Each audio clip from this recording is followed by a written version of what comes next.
Good morning guys! This is me, ang full-time housewife dito sa Florida. So weekend today at meron tayong niluto ngayong umagahan at meron tayong itlog at longganisa para pang breakfast natin. At nagluto nga pala ako dito ng cassava cake para dalhin natin sa aking mother-in-law. At saka yan, naghanda ako ng breakfast. Nagluto na rin ako ng ating daing. Kunting dilis. Bigay lang yan.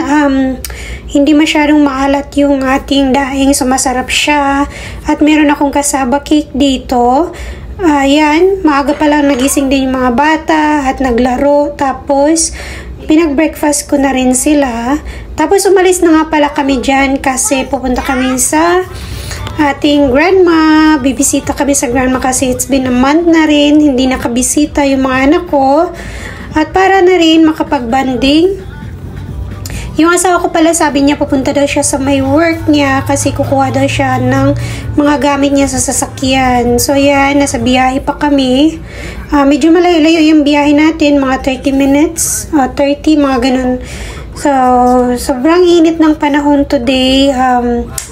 Yan. So, sabi ko sa daddy ko, akin na yung kasi magbibideo ako. Videoan ko yung flag ng Amerika. Ayan na. So, ayan, dahil nakalimutan yung susi ng asawa ko, sabi niya, babalik na raw siya.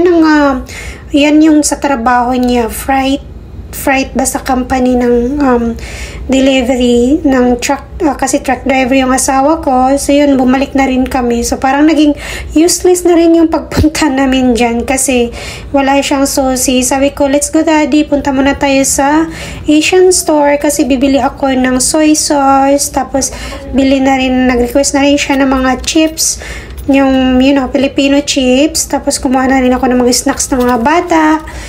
At kumuha na din ako ng aking pang buko pandan. Kumuha ako ng young coconut at saka yung pandan jelly. Kasi na-miss ko na rin gumawa ng salad. Yan, ito yung namin, Asian market dito sa Ocala. Hindi naman kalakihan pero marami din silang stocks na binibenta. Yan, naghanap talaga ako ng boy bawang. Iniisip ko kung anong klaseng boy bawang yung paborito ko. Medyo mahal din yung mga chips nila guys. So, yun nga, dahil craving ka at gusto mong kumain ng mga ganyan habang nanonood ng movie. Ayan, tinulungan din ako ng anak ko para magdala ng mga groceries. Tapos, kumuha na rin ako dyan ng ating panggawa ng salad. So, yan ang buko pandan salad. Nakakan na siya. At, maraming klaseng tawag nito, jelly. At yan, so marami silang stocks, di ba guys? Marami silang stocks, hindi lang Filipino food, at saka may mga Korean. Tapos kumuha na rin pala ako ng pang egg roll wrapper, kasi nga mag-i-stock ako ng egg roll. At pang sigang na rin, gumawa ako ng pang sigang mix dyan, mga almost $2 yata yun siya. So, kumuha ko ng tatlo niyan. Meron siyang pang pork at saka pang shrimp yata yan. So, yan. Matulungin yung anak ko ngayon. Kasi may kailangan siya sa store. Kasi gustong-gusto niya yung yum-yum at saka yung poke na snacks. Ayan. Kumuha ko ng dalawa kasi kami lang naman kakain. Siguro next week ko na siya gagawin kasi meron pa naman akong cassava cake kasi every week naman ako nagluluto ng dessert kasi nga yung asawa ko mahilig din sa dessert. So, yun, medyo marami-rami din yung nabayaran natin kahit kunti pa lang. Tumaas na kasi yung mga bilihin. So, yun, nagtingin-tingin pala ako dyan sa ref kasi akala ko meron silang galunggong na isda. Bilhan ko sana siya ng isda at nagtingin na rin ako ng rambutan yan. $4 something yung ganun kabag. Ito nga pala yung lugar ng aking mother-in-law na sa middle of nowhere. Ayan yung lupain nila, malaki. At yun, malinis naman yung paligid nila ngayon kasi nakapag-mo siguro si Papa. So yun, dumating na kami sa aking in-laws. At dyan, mamimitas pala kami niyan ng mga fruits. Marami silang mga tanim na kung ano-ano. Meron silang, basta maraming gulay. Meron silang persimmon, may pear, tapos meron iba-ibang klase. Yung iba naman hindi pa namumunga kasi ayan, nakita nyo naman yung persimmon kung gaano karaming bunga. Pero yung klaseng persimmon hindi siya maganda kukunin kasi mapakla pag hindi sobrang ripe na, kasi may iba-ibang kasing variety na persimmon. Tapos ito naman siya, yan, pwede na yan siya kukunin. Lasang papaya yan siya, napaka-crunchy, matamis na rin. So, pwede mo na siyang harvestin, yan. So, nanguha talaga ako niyan. Kunti lang para pagbalik natin, meron pang matitira. Kasi hindi naman natin makain right away talaga lahat. So, yun, kumuha din ako ng mga ilang pirasong persimmon. Tapos, ayan, mamaya tayo mag-harvest. Dito talaga yung anak ko, napakadaling gingging na siya. So, tingnan mo naman yung attire ng anak ko. Pupunta na nga lang mag-harvest ng grapes. Nakasalamin, tapos ang arty-arty na talaga. Maging madalaga na talaga. Ayan guys, ito yung grapes na may buto siya. Ito yung yata yung panggawa ng wine. Medyo paos pa talaga yung boses ko, no. Ayan, maraming ginarvest ko dyan. Ilang basket na rin ako. Tapos, pinuno ko lang yung malaking basket at saka yung isa.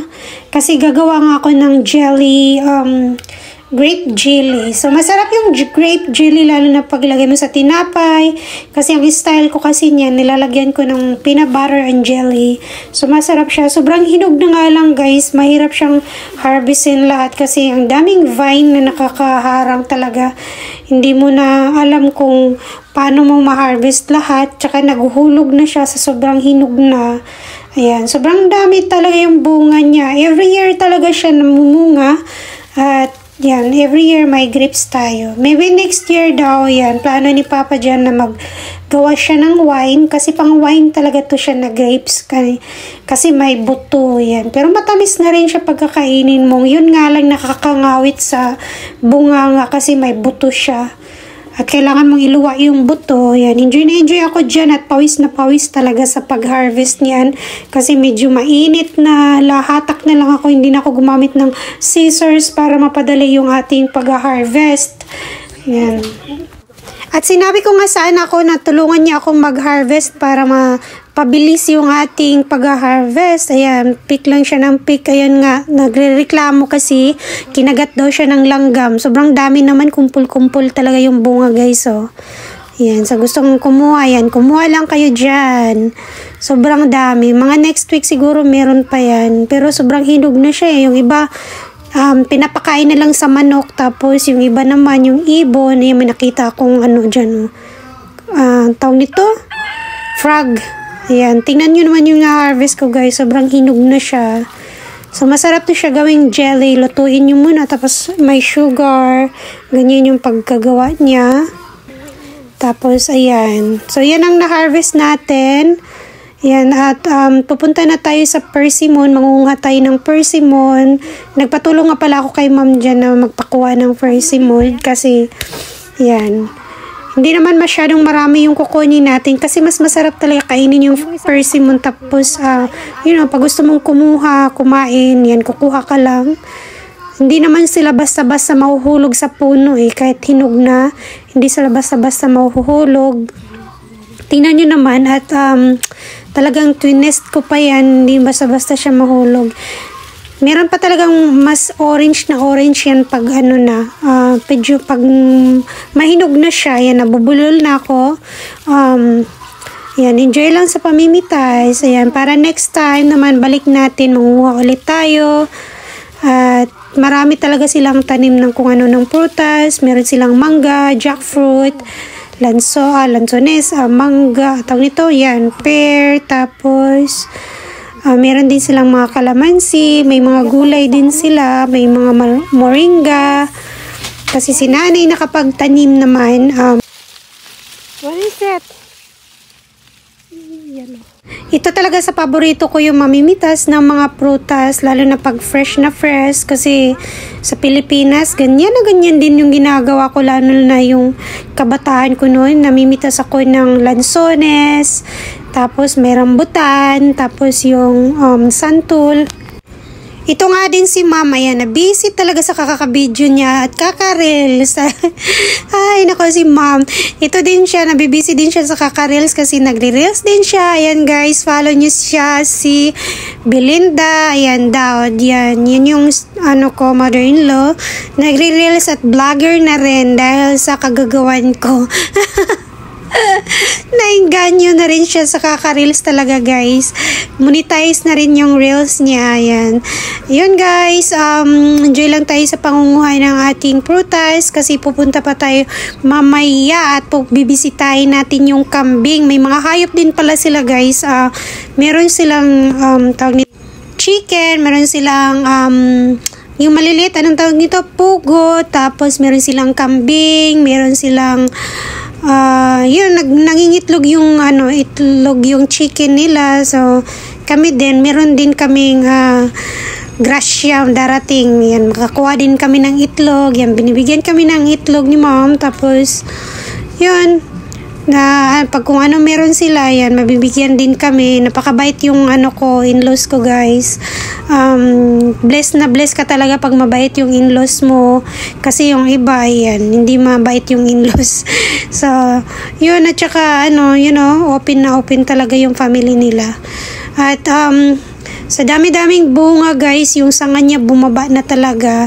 At papasok na tayo sa loob kasi mangunguha pa tayo ng ating kalamansi. Sabi ko kung meron ka bang kalamansi dyan. So yun, nanghingi din ako ng kalamansi. Medyo marami at saka may mga sira na rin yung iba. Ayan.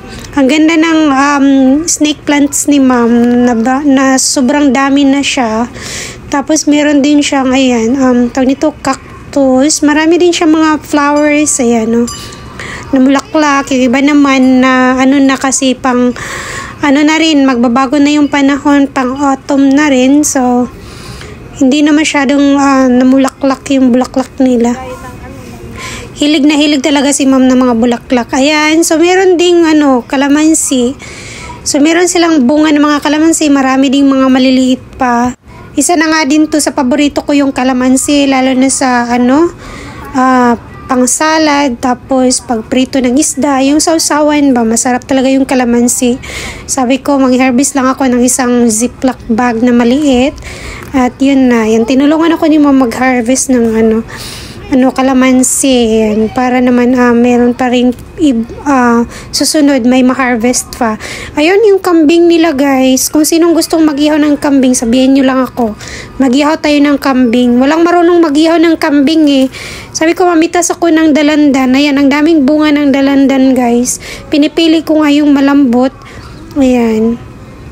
Meron din silang pumelo. Yan yung pugo nga pala, yan may itlog. Nangingitlog na yung pugo. Ang daming itlog yan, araw-araw may mga stocks na itlog. At ito guys, kunting silip sa ating picture frame dito. Yan, yung anak ko, kamukhang-kamukha ng mga magkapatid. Yan, magkapatid yan silang 3, 4. Yan, 4 boys. Isa lang yung babae nila. Yung anak ko, yan, yan sila Mary. Thank you so much for watching guys. See you next vlog. At please follow my vlog. And thank you, thank you.